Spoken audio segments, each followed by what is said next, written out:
ইউটিউবের জগতে এমন কিছু নাম আছে যেগুলো শুধু একটা চ্যানেল না, রীতিমতো একটা এম্পায়ার। আর আজ আমরা ঠিক তেমনই এক সাম্রাজ্যের পর্দা ফাঁস করতে চলেছি, মিস্টার বিস্ট। তো চলুন শুরু করা যাক। স্ক্রিনের এই সংখ্যাটা দেখুন, $1 বিলিয়ন। ভারতীয় টাকায় হিসেব করলে প্রায় 8,500 কোটি টাকা। ভাবা যায় একটা ইউটিউব চ্যানেলের জন্য কেউ এত বড় একটা অফার দিতে পারে। কিন্তু আসল টুইস্টটা কি জানেন? মিস্টার বিস্ট এই অফারটা ফিরিয়ে দিয়েছিলেন। হ্যাঁ, ঠিকই শুনছেন। কিন্তু প্রশ্ন হলো কেন? মানে কিভাবে একজন ইউটিউবার এমন একটা জায়গায় পৌঁছায় যেখানে $1 বিলিয়ন তার কাছে কিছু মনে হয় না? চলুন এই রহস্যেরই সমাধান করা যাক। এই মানুষটার কথাই বলছি, জিমি ডোনাল্ডসন, যাকে আমরা সবাই মিস্টার বিস্ট নামে চিনি। ক্যানসাসের এক সাধারণ ছেলে, কিভাবে সে আজ বিশ্বের সবচেয়ে বড় ইউটিউবার, কিভাবে এমন একটা এম্পায়ার তৈরি করলো যা বড় বড় মিডিয়া কোম্পানিকে পেছনে ফেলে দেয়। আসুন ধাপে ধাপে তার এই অবিশ্বাস্য জার্নিটা দেখি। তবে ভাববেন না এই সাফল্যের গল্পটা রাতারাতি ভাইরাল হওয়া কোনো ভিডিও দিয়ে শুরু হয়েছে। একদমই না। এর পেছনে আছে দীর্ঘ 5 বছরের ব্যর্থতা, অমানসিক পরিশ্রম আর লেগে থাকার জেদ। সত্যি বলতে তার শুরুটা ছিল খুবই কঠিন আর ধীর। এই টাইমলাইনটা দেখলেই তার ধৈর্যের প্রমাণ পাওয়া যায়। দেখুন, 2011-তে বিস্ট 5000 নামে একটা চ্যানেল খুললেন, কিন্তু ভুল স্ট্র্যাটেজির কারণে সেটা ডিলিট করে দিতে হলো। 2012-তে আবার শুরু, এবার মিস্টার বিস্ট 6000 নামে। তারপর তো বছরের পর বছর শুধু এক্সপেরিমেন্ট আর এক্সপেরিমেন্ট। ভাবুন, 2015 সাল আস্তে আস্তে এত খাটাখাটনির পর সাবস্ক্রাইবার গিয়ে দাঁড়ালো মাত্র 5000-এ। আর প্রথম ভাইরাল ভিডিও, সেটার জন্য তো 2017 সাল পর্যন্ত অপেক্ষা করতে হয়েছে। আর এই লড়াইটা কিন্তু শুধু ইউটিউবের মধ্যেই ছিল না। নিজের স্বপ্নকে সত্যি করতে, ইউটিউবকে পুরো সময় দিতে জিমি মাত্র 2 সপ্তাহের মাথায় কলেজ ছেড়ে দেন।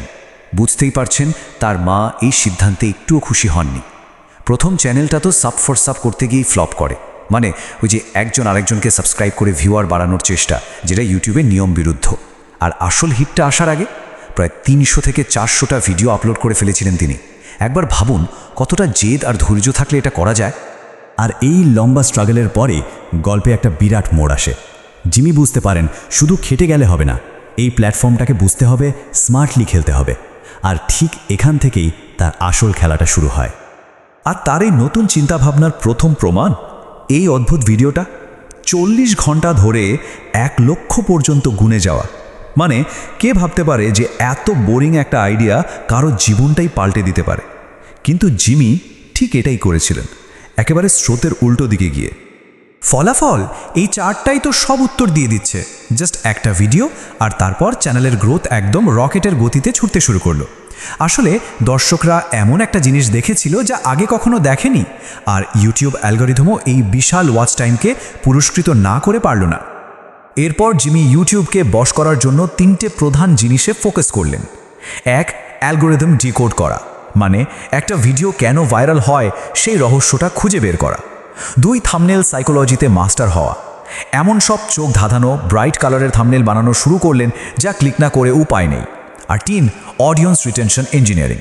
ভিডিওর শুরুতেই সবচেয়ে ইন্টারেস্টিং অংশগুলো দেখিয়ে দর্শকদের হুক করে নেওয়া, যাতে তারা শেষ পর্যন্ত দেখতে বাধ্য হয়। আর এরপরই মিস্টার বিস্ট তার সেই সিগনেচার স্টাইলটা খুঁজে পেলেন, যা তাকে সবার থেকে আলাদা করে দিল। তিনি কি করলেন? অকল্পনীয় উদারতাকে মিশিয়ে দিলেন ভাইরাল ভিডিওর কনসেপ্টের সাথে, আর তৈরি করলেন এমন একটা সেলফ ফান্ডিং মেশিন যা থামার নয়।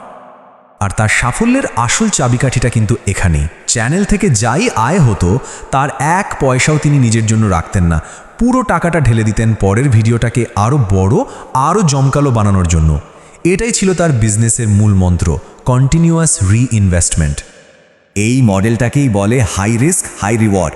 মানে যা আয় হচ্ছে তার সব কিছু দিয়ে পরের প্রজেক্টটাকে আরও বড় আর অ্যাম্বিশাস বানানো।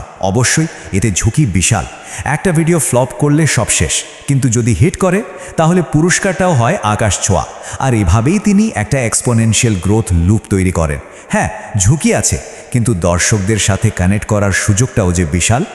এই ফর্মুলাটা তিনি কিভাবে ব্যবহার করেছেন তার কয়েকটা উদাহরণ দিলেই ব্যাপারটা পরিষ্কার হয়ে যাবে। একজন গৃহহীন মানুষকে $10,000 দিয়ে দেওয়া, বা অচেনা টুইট স্ট্রিমারদের হঠাৎ করে হাজার হাজার ডলার ডোনেট করা। এই ভিডিওগুলো শুধু যে ভাইরাল হয়েছে তাই না, এগুলো দর্শকদের সাথে তার একটা ইমোশনাল কানেকশন তৈরি করে দিয়েছে। আর সত্যি বলতে এই ধরনের কন্টেন্ট দিয়ে তিনি ইউটিউবে একটা নতুন ট্রেন্ডই শুরু করে দেন। আর এই স্ট্র্যাটেজিগুলোই মিস্টার বিস্টকে শুধু একজন ইউটিউবার থেকে একটা গ্লোবাল আইকনে পরিণত করে। চলুন এবার আমরা তার এই জার্নির ফাইনাল স্টেজটা দেখি। মিস্টার বিস্টের প্রভাব ঠিক কতটা সেটা বুঝতে এই তুলনাটাই যথেষ্ট। একদিকে নেটফ্লিক্সের মতো $1 বিলিয়ন কোম্পানির অফিসিয়াল স্কুইড গেম শো, আর অন্যদিকে মিস্টার বিস্টের বানানো রিয়েল লাইফ স্কুইড গেম। আর কি আশ্চর্য, তার ভিডিওর ভিউজ নেটফ্লিক্সের শোয়ের থেকেও বেশি। ভাবুন, একজন একা ক্রিয়েটরের জন্য এটা কি অবিশ্বাস্য একটা অ্যাচিভমেন্ট। আর ওই স্কুইড গেম ভিডিওটাই ছিল তার চ্যানেলের টার্নিং পয়েন্ট। এই চার্টটা দেখলেই বুঝবেন। 2021 সাল পর্যন্ত সাবস্ক্রাইবার ছিল 50 মিলিয়ন। ঠিক এক বছর পর 2022-এ সংখ্যাটা ডাবল হয়ে গেল 100 মিলিয়ন। আর এখন তার মেইন চ্যানেলের সাবস্ক্রাইবার 340 মিলিয়নেরও বেশি। এই গ্রোথকে অবিশ্বাস্য ছাড়া আর কিছুই বলা যায় না।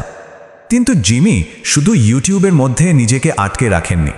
নিজের এই স্টারডমকে কাজে লাগিয়ে তিনি মিস্টার বিস্ট বার্গার, ফেস্টিভ্যালস চকলেটের মতো সফল বিজনেস দাঁড় করিয়েছেন। শুধু তাই নয়, টিন ট্রিজের মতো অলাভজনক উদ্যোগের মাধ্যমে পরিবেশের জন্য দারুণ কাজ করছেন। তো জিমি ডোনাল্ডসনের এই অবিশ্বাস্য জার্নি থেকে আমাদের জন্য কি কি শেখার আছে, চলুন পুরো ব্যাপারটাকে কয়েকটা মূল পয়েন্টে সামারি করে ফেলি। এটাই হলো সেই মিস্টার বিস্ট ব্লুপ্রিন্ট। 1. লেগে থাকা। ভাইরাল হওয়ার আগে প্রায় 400 ভিডিও বানানো, চারটিখানি কথা নয়। 2. ইনোভেশন। ট্রেন্ডের পেছনে না ছুটে নতুন ইউনিক আইডিয়া নিয়ে আসা। 3. রিইনভেস্টমেন্ট। যা আয় হচ্ছে তার সব কিছু আবার ভিডিওতেই ঢেলে দেওয়া। আর 4. অডিয়েন্সকে বোঝা। থাম্বনেল আর অডিয়েন্স রিটেনশনের খেলাটা একদম মাস্টার করে ফেলা। আসলে এই 4টে পিলারের উপরেই তার আজকের এই সাম্রাজ্যটা দাঁড়িয়ে আছে। শেষে একটা বড় প্রশ্ন রেখে যাই। মিস্টার বিস্ট যে মডেলটা তৈরি করলেন, যেখানে কন্টেন্ট ক্রিয়েশন, বিজনেস আর ভালো কাজ সব কিছু একসাথে চলছে, এটাই কি ভবিষ্যতের এন্টারটেইনারদের জন্য নতুন পথ দেখাবে? তার এই সাফল্য কি মিডিয়া আর এন্টারটেইনমেন্টের দুনিয়াকে চিরকালের জন্য বদলে দেবে? ব্যাপারটা কিন্তু ভাবার মতো।